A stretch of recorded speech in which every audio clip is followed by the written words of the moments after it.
Muse, a source of inspiration, a guiding genius, poet. Psalm 3, the beauty of horror. Love is the strongest and most dangerous emotion. It is the one thing that truly scares me.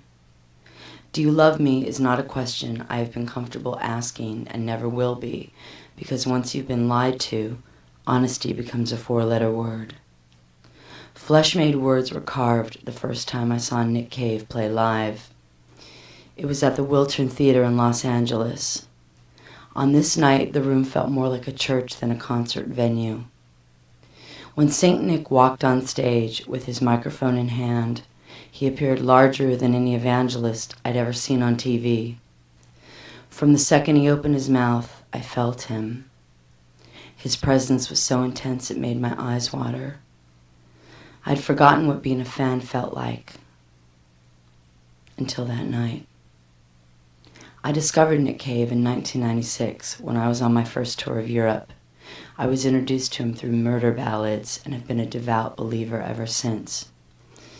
I must admit that until then he was just a name I'd heard from people who were into his previous band, The Birthday Party, but I never really paid much attention. Although I never met Nick Cave, I feel like I know him. I guess the same way some people feel like they know me, through my lyrics and my songs. His intricate views on religion and preoccupation with death have always fascinated me. Not a huge fan of the press, he has remained true to his art and his muse to the very end. Tonight he was King Ink, a compelling black-eyed Christ with milk-white skin and explicit wounds. His bone-chilling set was far from a poetic revelation. It was rock and roll redemption. With his trademark black crow suit and greasy hair, he looked like he walked straight out of a 1950s Rat Pack movie. He sang with the voice of an angel, caught in the throat of a devil, revealing his own comprehensive good and evil twin personas that equal his true self. Nick Cave is a wet dream and a worse nightmare, which is why I believe he's so misunderstood and remains so intriguing.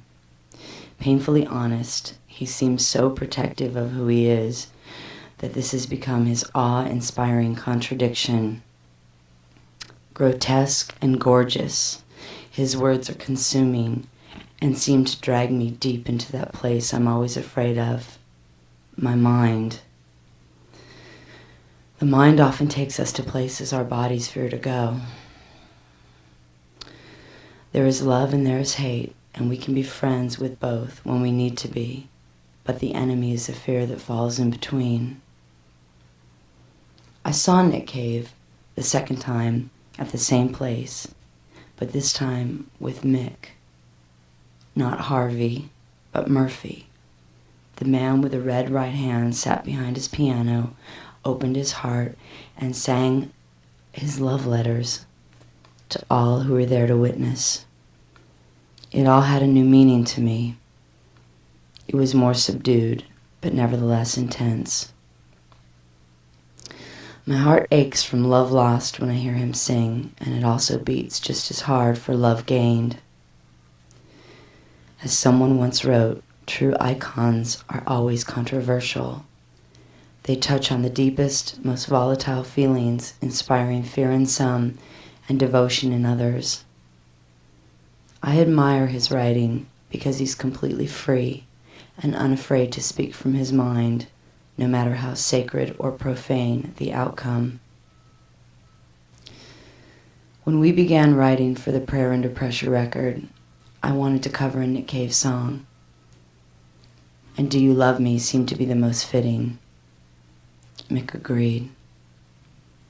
After listening to the final mix, I felt like it embodied all that I needed to say and gave me the closure I needed on my past while opening up a new door to my future. While some might find certain things about Nick Cave repulsive, I find him to be brave, beautiful, and apocalyptic. He is what rock is really about, artistic credibility, not sound scans and heavy rotation or TRL. In a world of false prophets and fake aesthetics, Nick Cave is not a necessary evil. He is necessary.